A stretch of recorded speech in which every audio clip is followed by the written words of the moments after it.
Good evening, friends. I'm Dr. Sona, and today I am in my series of talks, Save Your Children.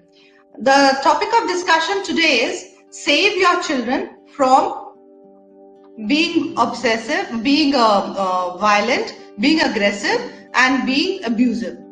So it's more for parents than for children, and the parents have to be, they should know the parenting skills so that they are able to cope up with such children.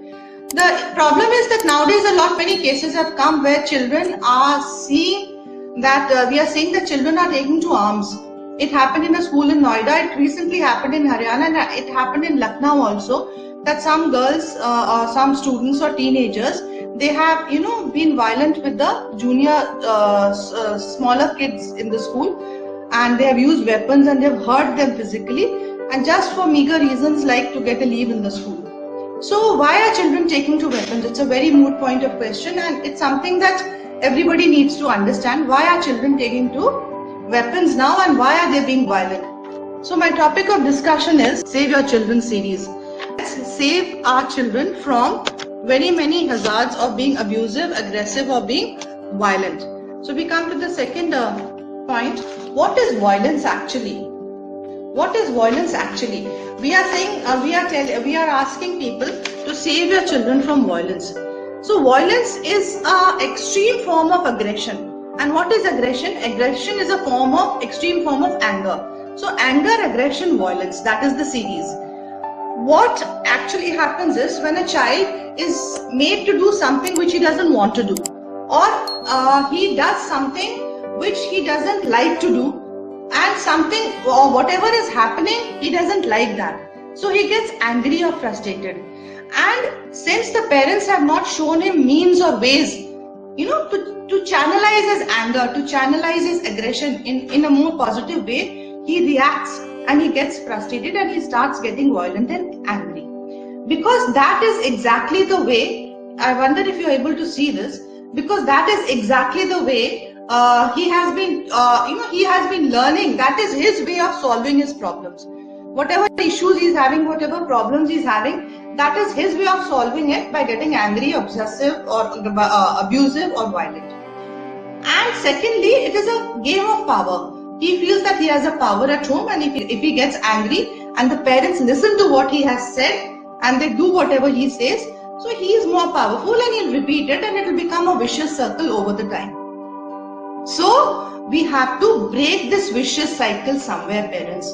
You have to step in and you have to realize that it's harmful to your child. This power play is harmful to your child, and the only way to break this power play, parents, is by saying no to it, and is by addressing the main issue and teaching him and not letting him get his way whatever he wants. Keeping that in mind, we have to see that from where is this child learning aggression and anger? From where is he learning it? So the main point from where he is learning it is from his home and his parents.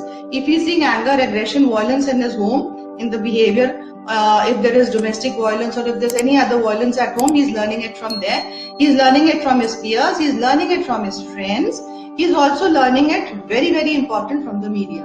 And this is a topic I took up in my last discussion, that in the media, that how much you have to limit the time that he sees on TV. You have to limit the, what he sees on TV.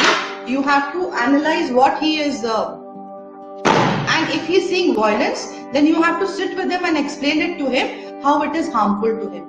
So you have the main role is of the parents. They have to analyze what the child is seeing and they have to limit his media. This is what is the crux of the problem today, that the information that the child is getting from the media, and he's seeing a lot of violence in that, and he's seeing a lot of mardar in that. So he thinks it's natural. He gets desensitized, and he thinks, and also he does not understand the consequences. Like I told you in my last talk, he doesn't know the consequences of such an episode or such an act, so he acts violent and he gets away with it. So we have to restrict what he is seeing, and secondly, we have to restrict violence at home also. So you have to keep in mind, parents, that there is dysfunctional behavior in children, dysfunctional disorders in children. disruptive disorders in children. There are very many. We have to be careful of what they are. You can enumerate them as antisocial behaviors in children. You can enumerate them as ODD or oppositional defiant disorders, or you can enumerate them as conduct disorders or impulsive or disruptive behaviors. These are the technical names we give.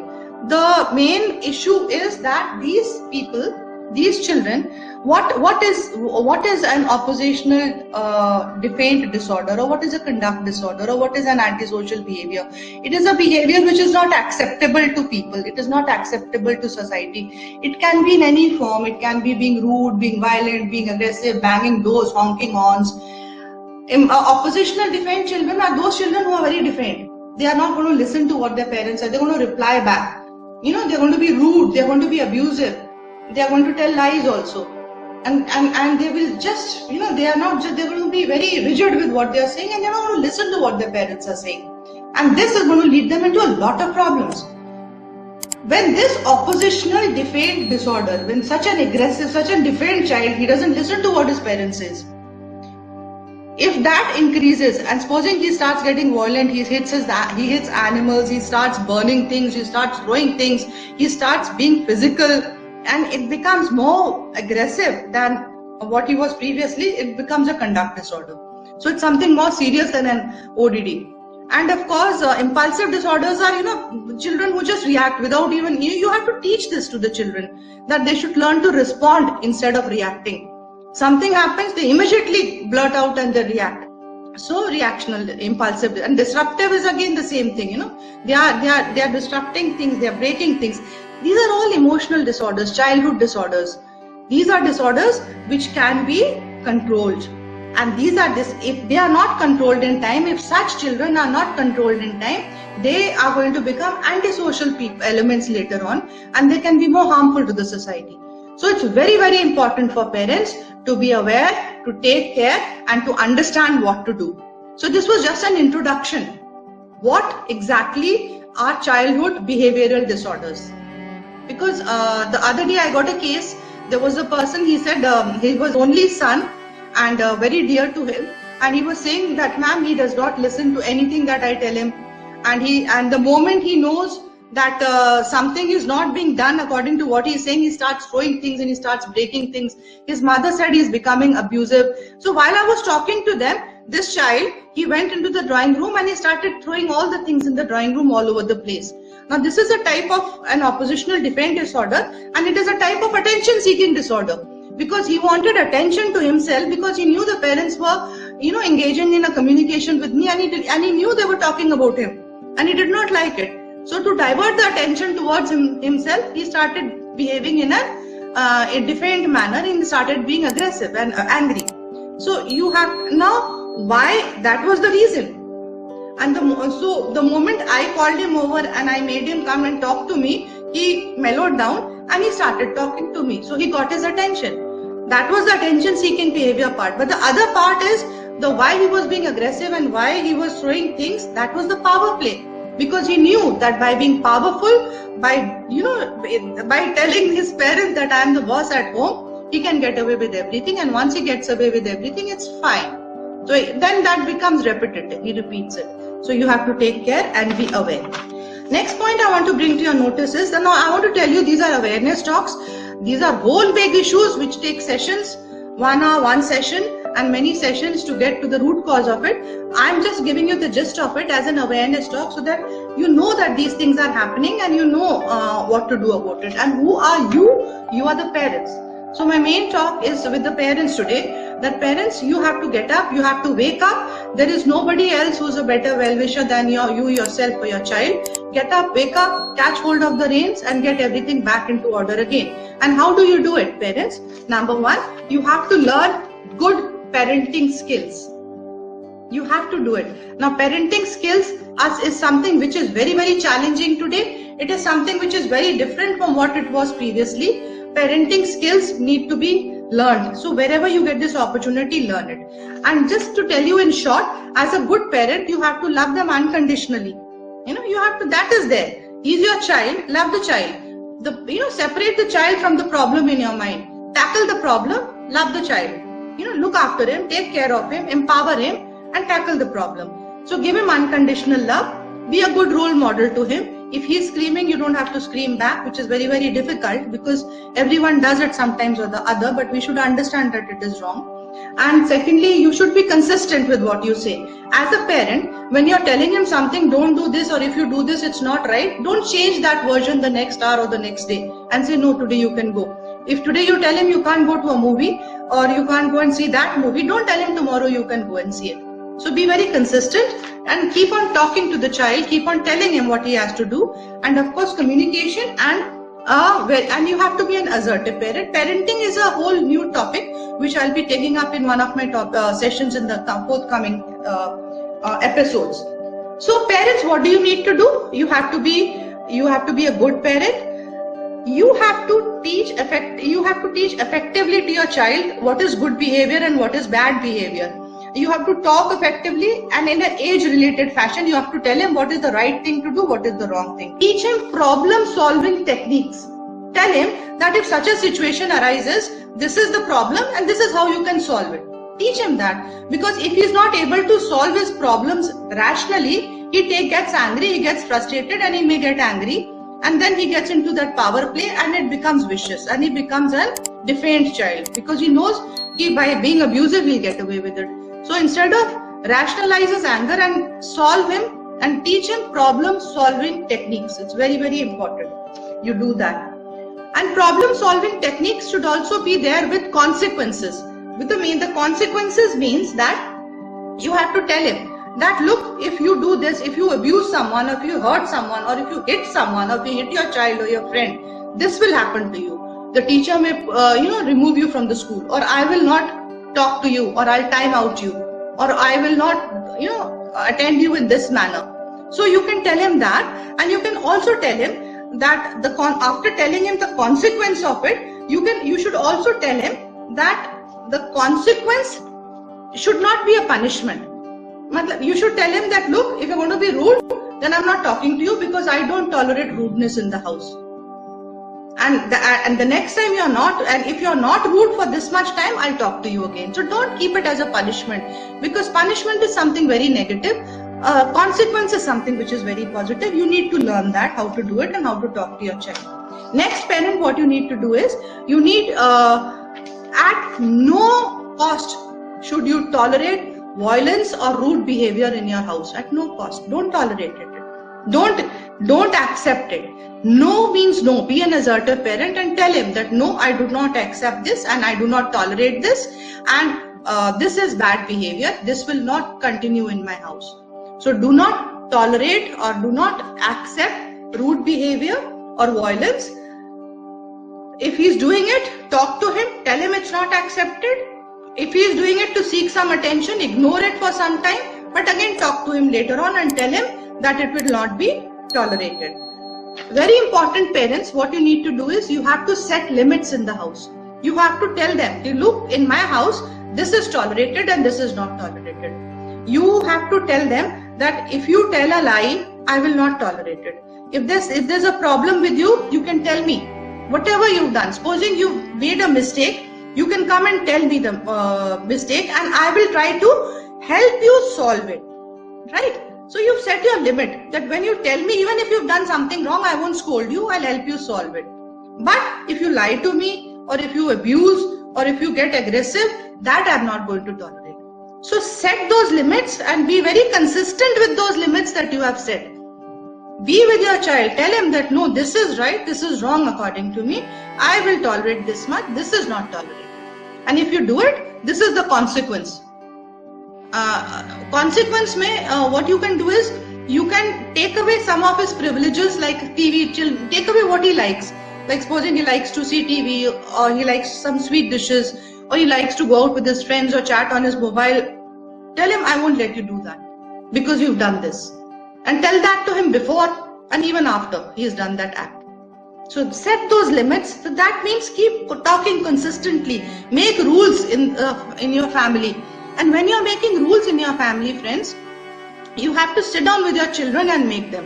And what I suggest to the parents is that when you're sitting down with your children, let them make the rules for themselves and for the house. Then they hold them better. Next is the motto in your house should be that there is no excuse for any or no justification for any abuse or violence. And finally, of course, hold them accountable. Like if they've done something, if they've hit someone or if they've been violent, hold them accountable. Tell them, look, this is what you've done and this is something which is not accepted and this is something which is not good. So hold them accountable, right? Other things that you have to do, parents, the ball is totally in your court when you're dealing with your children. We do counsel children, but then that is only after the parents have set in their agenda. So the role of the parents is very important. The next thing that you have to tell them is that, as I told you, the consequence means if you do this, then I'm not letting you see TV for half an hour. And then that is a learning experience. Then tell them this is what stays. Next time you do it, it's going to be there. So that's a consequence. Very, very important. Monitor the media which is running in your house. Monitor what everybody is seeing in your house. If there is violence in the media in your house, if you are seeing it or the elders are seeing it, or if your children are seeing it, it's going to affect them and they will pick up everything, they will mimic everything and they will take to violence. So monitor whatever they are seeing. It's very, very important in your whole house. And you have to be a good role model yourself, which means that you don't have to see it yourself. Only then will your children do it. Or you don't have to speak rudely, or you don't have to be violent. If you are using domestic violence at home, if you are hitting your children, or if you are hitting your partners, or if you are being rude to your juniors or to your servants, your children are abusive to them, they are going to pick up. Abusive, compulsive. Children become compulsive liars. Compulsive liars means they take it easily. They start telling lies because they pick their parents tell those lies, and then they hear what their parents are discussing on the dinner table. And when the parents talk very candidly and tell each other that, look, we did this and we said this because this happened and we told a lie, and they take it very lightly, the children follow suit. So be very careful of what you are discussing in front of your children. Be sure that you are discussing the same thing. Parents are discussing the same thing in front of the child. Don't come up with two versions of one point. That is again a parenting skill which I'll be taking up gradually. And of course, do not become violent because your child is out of control. If he is violent and he is hitting and he is abusive, be careful that you don't follow him suit, that you remain a parent, you remain assertive, you remain confident, and you keep on, and you remain calm, and you don't become violent because he is violent. But you have to be assertive. Assertive means you have to say whatever you're saying in a very strict, in a strict tone, and you don't have to differ from it. Two more things, parents, for you. If you feel your children are playing a game, if the siblings are playing a game, and one of the child is hurt, stop the game. Let not hurt come in between the game, and let not one or the other person keep on playing when one of them is hurt. So you have to put in your foot and stop it when they are hurt. And remember that you're not judging your kids by their motives, but you are judging them by their actions. So they are rude, they are aggressive, they are hitting people. So you are judging their actions. You are in no way are you judging.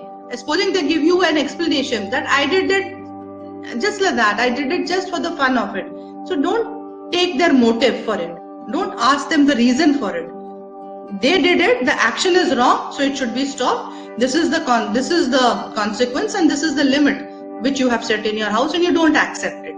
So that is very important for you to understand. If he is being violent in school, then of course you have to work with the school people, and you have to be with them, and both of y'all, school and parents, should get together and find out some solution to the problem.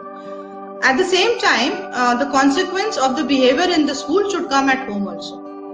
So the consequence of the behavior of whatever he has done in school should be there at home also. You should speak to him in the same way that you have spoken to him at school. Very important, you have to understand, parents, that as parents you have to understand that you are setting the rules in the house. You are setting the lines in the house. You are taking their views, but sometimes there's a lot of confusion in parents as to where to draw the line. between bad behavior or between, intolerable behavior or good behavior. So you have to remember that you are setting the rules, you are drawing the line, your child is not drawing the line, not what he says. So be assertive and what you say, and you should stick to that. Today I was asked by some TV people and by the newsprint people also that what to do. And why is it becoming that children are taking to weapons and arms and killing each other and shooting each other? So the only answer that I could give them was that it's become an epidemic now. It's every second day you're hearing it, that children, first it was teenagers. With teenagers and adolescents, you can still be rational. You can speak to them one-to-one because they are mature enough and they try to understand what you're saying. But with small children, you are the role model, and they are learning whatever they are seeing. That's very important. They are learning by observation. So you have to monitor what they are seeing, and then you have to talk with them, and you have to begin their training at home, and you have to set limits at home. When I get children with disruptive behavior and with impulsive control behavior or with oppositional defense behavior, and the parents think that they've done a very good job by bringing the child to me and their duty is over. My first role is that I tell the child to go out and play. I say hello, hi to the child, and then I tell him to go out and play for some time. And my first session is with the parents. And then I take the history and then I tell them what they have to do, because the reins of control are in their hand. So it's very, very important. It's very easy to keep children, even in the right mode of action. Even if they have made a mistake, you have to learn the ABC of behavior therapy. The B is the behavior. So when he's done something bad, before you know that he's going to do something bad, supposing he's going out and you know that he has a violent behavior, you tell him before he is going out that you're not going to hit someone or you're not going to tell a lie.